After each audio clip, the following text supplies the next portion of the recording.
I'm Jennifer. I'm standing at the window of my penthouse, overlooking the bustling city of New York.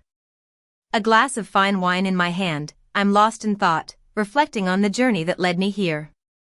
The latest issue of Fortune magazine lies on the table, featuring my company, Starlight Enterprises, a multi-billion-dollar powerhouse that few knew about until recently.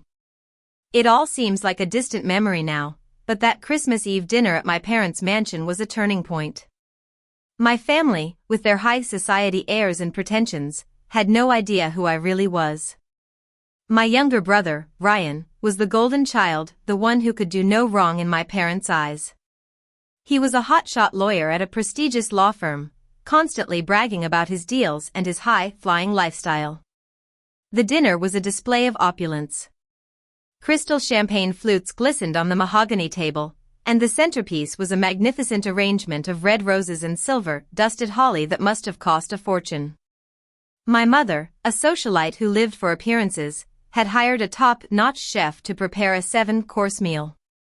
I sat at the far end of the table, wearing a simple black dress, while everyone else was decked out in designer clothes. Ryan held court at my father's right hand, wearing an Armani suit and a Rolex that sparkled with every movement. The Tokyo deal closed yesterday, Ryan announced, swirling his wine. $50 million. The firm is calling it the deal of the year. My father beamed with pride. That's my boy, a real go-getter. Built his career from the ground up at one of the most prestigious law firms in the city. Hardly from the ground up, Dad, Ryan said with false modesty. You did introduce me to half the partners at the golf club. Networking is an art, my mother said. You seized the opportunities. That's what successful people do. My sister-in-law, Lily, Ryan's wife of 2 years, touched his arm adoringly. He works so hard. Sometimes 90-hour weeks. But that's what it takes to make senior partner before 35. The partnership announcement is coming in April, Ryan said confidently. My billable hours are 40% higher than any other associate. It's practically guaranteed. My Uncle Henry raised his glass. To Ryan, the pride of the Thompson family. Everyone drank, and no one even glanced my way. Then, my Aunt Grace finally acknowledged my existence. So, Jennifer, how's the receptionist job going? It's going well, I said calmly, cutting into my steak. Ryan snorted. Still answering phones in the lobby? Well, at least you have a job at your age, I guess. The table tittered with polite laughter. What company is it again? Lily asked, her tone suggesting she already knew and found it amusing. Starlight Enterprises, I said. Never heard of it, Ryan said dismissively. Some small firm, I assume. Can't be very important if they have their receptionist working on Christmas Eve. I'm not working today, I said. But my mother sighed. You're always on your phone, even at family dinner. True, Jennifer. Whatever calls you're screening can wait, my father said. You're right, I said, placing my phone face down on the table. I apologize. Ryan leaned back in his chair, warming to his subject. You know what Jennifer's problem is? No ambition. She could have gone to law school like me, but she chose some liberal arts degree. Psychology and business management, I corrected quietly. From Columbia. Same difference, Ryan waved his hand. Useless degree. You should have networked more, made connections. Instead, you're answering phones while I'm closing multi-million-dollar deals. My father nodded sadly. We did try to help you, Jennifer. I offered to introduce you to people in my business circles. You always declined. I appreciated the offers, I said. I wanted to build my career independently. And look where that got you, my mother said.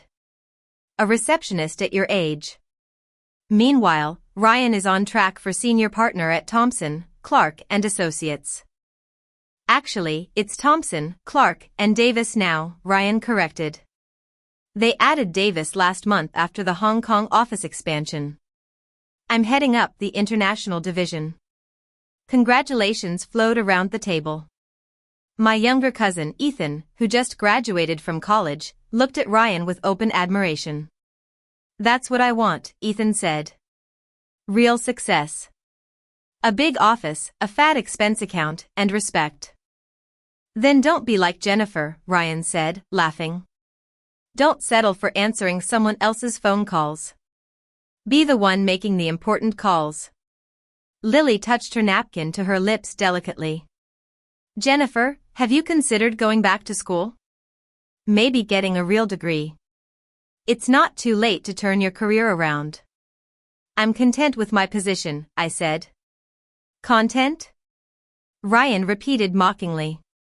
That's exactly the problem. You're content with mediocrity.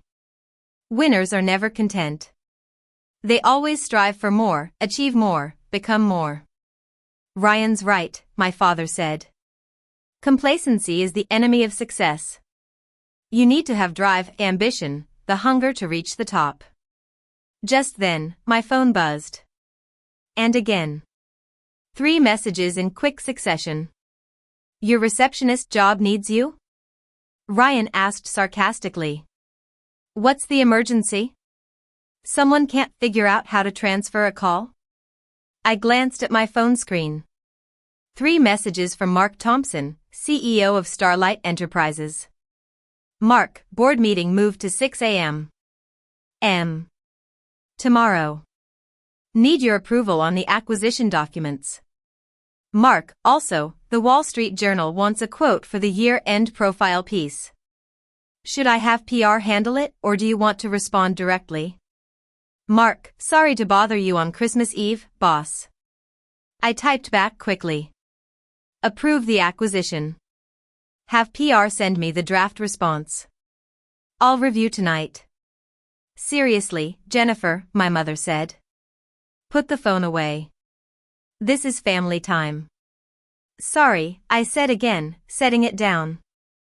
Ryan smirked. Let me guess. Your boss needed you to order office supplies? Or maybe someone spilled coffee in the lobby and you need to call the cleaning service. The table laughed. Even my father chuckled. Something like that, I said neutrally. This is what I don't understand, Lily said, leaning forward. You went to a good school. You're intelligent. You come from a good family. How did you end up as a receptionist? What happened? Nothing happened, I said. I chose my path. A path to nowhere, Ryan said. Jen, I'm going to be honest because I care about you. You're embarrassing the family. Do you know what my colleagues say when they ask about my sister and I have to tell them you're a receptionist? It reflects poorly on all of us. I'm sorry you feel embarrassed, I said. You should be sorry, my mother added. We raised you with every advantage. Private schools, tutors, college fund. And you wasted it all to answer phones. Uncle Henry tried to be helpful. Jennifer, I have connections in the HR departments of several mid-level firms. I could probably get you an interview for an actual position. Entry level, but better than reception. Thank you, but I'm happy where I am, I said. Happy? Ryan scoffed. What's your salary, Jen? 35,000? 40,000? I made that in bonuses alone last quarter. Ryan, my father said, though he was smiling. Don't be crass about money. I'm just making a point, Ryan said. Success is measurable. My salary is $380,000 base, plus bonuses that usually run another $250,000. That's more than $500,000 a year. What are you making, Jen? I took a sip of water. I don't discuss my salary. Because it's embarrassingly low, Lily said sympathetically. It's okay, Jennifer. We all start somewhere. Ryan's first year as an associate, he only made $180,000. Only? I repeated softly. The point is he advanced, my mother said. He worked hard, networked, Made himself indispensable. You could do the same if you just tried. The chef brought out the next course, a delicious lobster dish. My phone buzzed again. I glanced down. Mark, hate to keep bothering you, but the Financial Journal wants to confirm the revenue numbers for the annual report. Can I give them the Q4 projections? I typed back. Yes, but make sure they note those are projections, not confirmed figures. Don't want any accuracy issues. Unbelievable, Ryan said. She literally can't stop checking her phone. Jennifer, what is so important that you're ignoring your family on Christmas Eve? Just work matters, I said. Work matters? He repeated. You're a receptionist. What work matters could you possibly have? Is someone calling the main line on Christmas Eve and you're worried about it? Ryan, leave her alone, my cousin, Mia, said quietly. She'd always been kind to me. No, I won't leave her alone, Ryan said, his voice rising slightly. He'd had several glasses of wine. Someone needs to give her a reality check. She's wasting her life and everyone's too polite to say it. I don't think I'm wasting my life, I said calmly. Then you're delusional, Ryan shot back. Do you know where I was last Christmas Eve? Dinner with Senator Thompson and his family. That's the level I operate at. Meanwhile, you're probably eating lunch in some dingy break room with other support staff. Ryan, Lily said, touching his arm. Maybe that's enough. It's not enough, Ryan insisted. I love my sister, which is why this kills me. She had potential. She could have been something. And instead, she's a receptionist with no prospects, no ambition, and apparently no pride. The table had gone quiet. Even my father looked slightly uncomfortable. I have plenty of pride, I said softly. Just not in the things you value. What do you value? Ryan challenged. Making $40,000 a year? Having zero authority? Being the first person fired when the company needs to cut costs? Ryan, my father said, perhaps we should change the subject. No, I want to hear this, Ryan said, looking at me intently. What do you value, Jennifer? What makes your receptionist job so fulfilling that you're willing to be the family embarrassment? I met his eyes. I value doing work that matters, building something real, making decisions that impact people's lives positively. Ryan laughed loudly. Making decisions? You're a receptionist. You don't make decisions. You follow them. You're at the absolute bottom of the corporate hierarchy. Everyone has their place, I said. And yours is at the bottom, Ryan agreed. Look, I'm not trying to be cruel. I'm trying to wake you up. You're not getting any younger. If you don't make a change now, this is your life forever. Is that really what you want? Before I could answer, my phone rang. Not a text, an actual call. I glanced at the screen, Mark Thompson. Don't you dare answer that, my mother said sharply. I apologize, but I need to take this, I said, standing up. Jennifer Thompson, if you walk away from this table, my father started. I was already walking toward the foyer, phone to my ear. Mark, what's wrong? I'm so sorry to call on Christmas Eve, Mark said, sounding stressed. But we have a situation. The Anderson merger. Their CEO wants to move the signing to tomorrow morning, Christmas Day.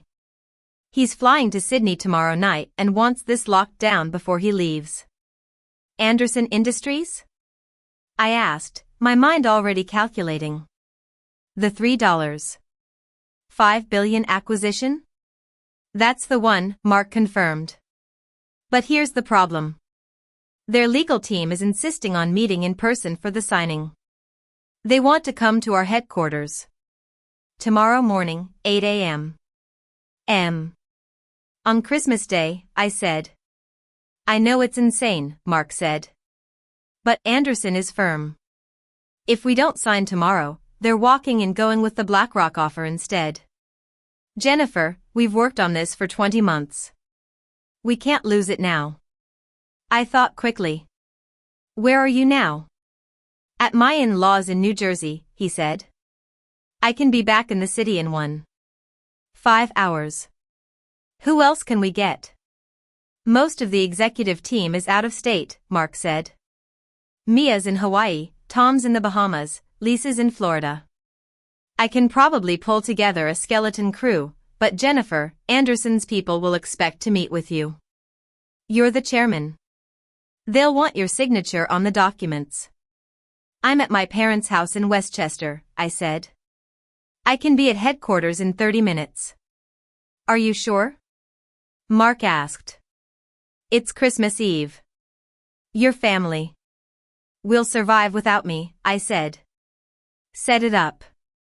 Call Anderson's CEO and confirm. 8 a.m. Tomorrow at our headquarters.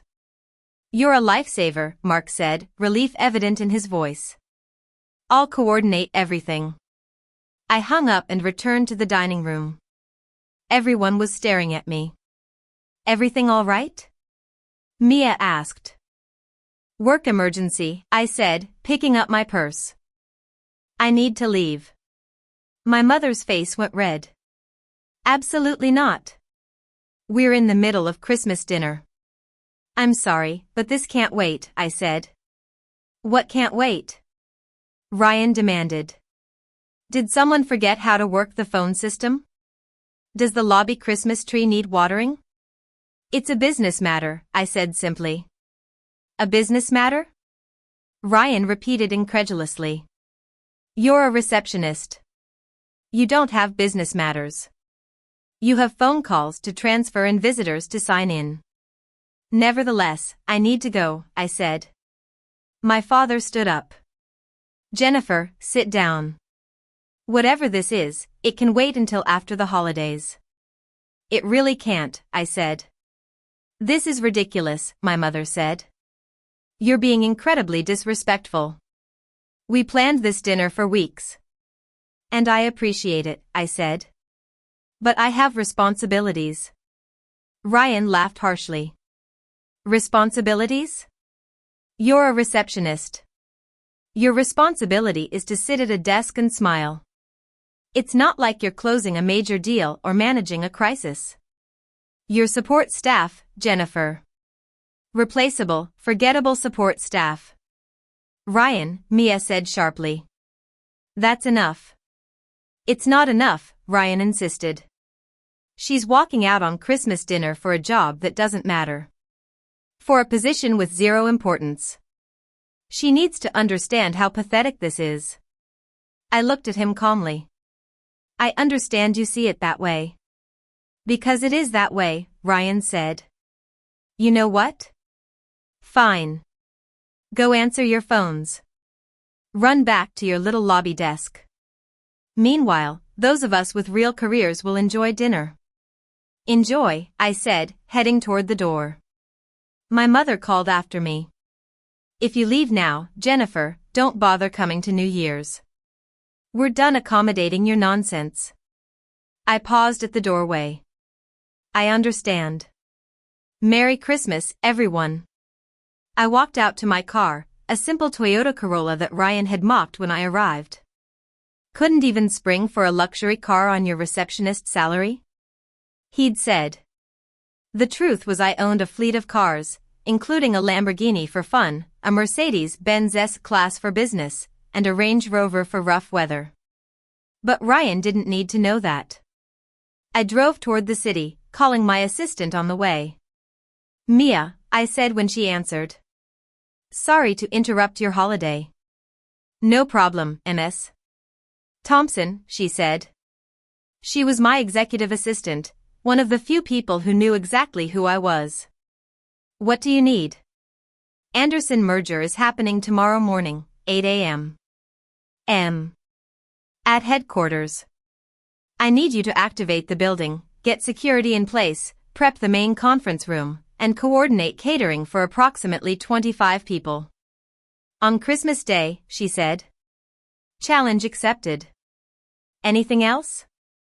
Make sure the signing documents are ready and the legal team has reviewed every clause.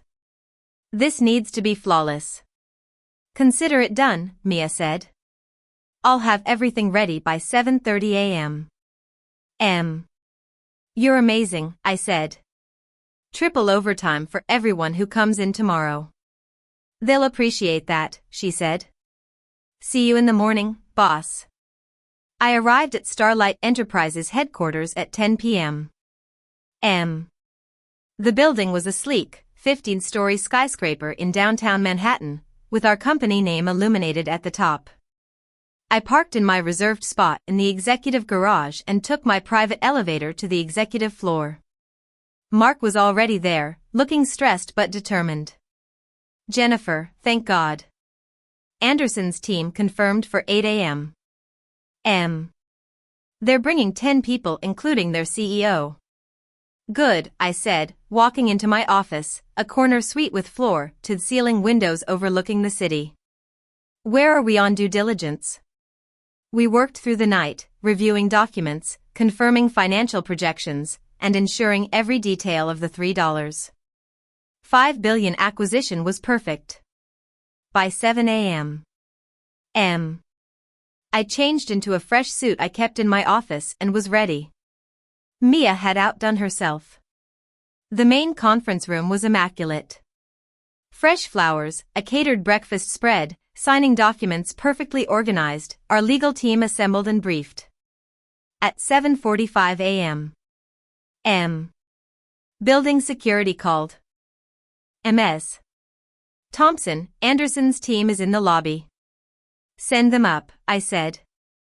The elevator doors opened.